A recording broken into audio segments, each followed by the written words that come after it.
Շնորհակալ եմ, հարգելի գործընկերներ, ես ուզում եմ եւս մեկ անգամ շեշտել մի թիվ, որը ներկայացվեց, ապօրինի շինությունների կառուցման եւ հողազավթումների դեպքերով կազմվել են ընդհանուր թվով 81 արձանագրություններ եւ սա եւս մեկ անգամ ցույց է դնում, որ ներկայացված հաշվետվությունը ապօրինի շինարարության դեմ պայքարը մնում է մեր ամենախնդրահարույց ցանցանքներից մեկը եւ Երևանի առաջ ծառացած երևի թե ամենաբարդ խնդիրներից մեկը, որ ինչքան էլ որ մենք շարունակում ենք պայքարել դրա դեմ, իհարկե քանակը եւ ծավալները նվազել են, բայց այսպես ասած մշակույթի դեմ պայքարելը մի փոքր դժվար է, բայց ես ուզում եմ հատուկ շեշտել, որ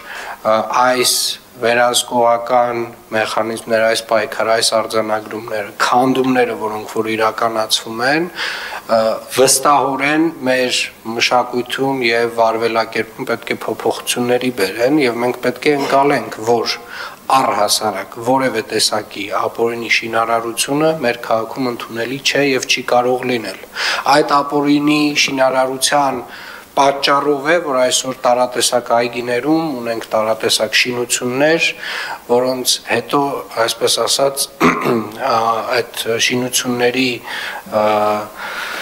չգիտեմ, տերեր կոչենք այդ մարդկանց թե ինչ, այնուամենայնիվ փորձում են պայքարել այդ շինությունները սեփականացնելու համար, երբ որ քաղաքապետարանը փորձում է մաքրել այգիներից այդ տեսակ շինությունները։ Տարատեսակ կրպակները, որ ունենք մայթերի վրա, որ ամբողջապես մայթ են փակում եւ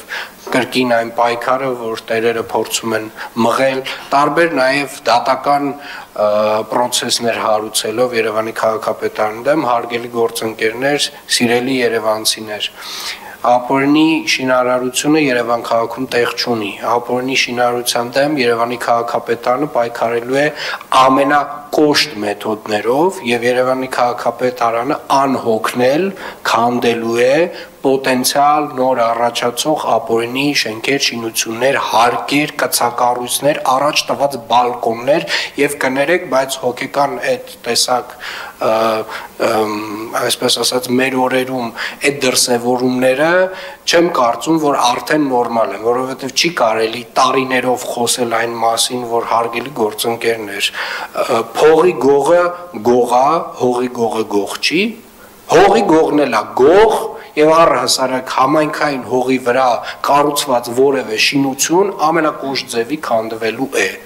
Խնդրում եմ, եկեք փորձենք մեր այս մշակույթից դուրս հանենք այդ ձևը, այդ վարվելը, այդ մտածելակերպը։ Դա առողջ մտածելակերպ չի։ Երբ որ դու մտածում ես, ոնց անես, որ այն բակիտ են ընդհանուր տարածքում են անկյունումը տարածքը քեզնով անես։ Դու ունես վստահաբար ունես համապատասխան մասնագետի հետ որոշակի քննարկման կարիք։ Դա նորմալ չի։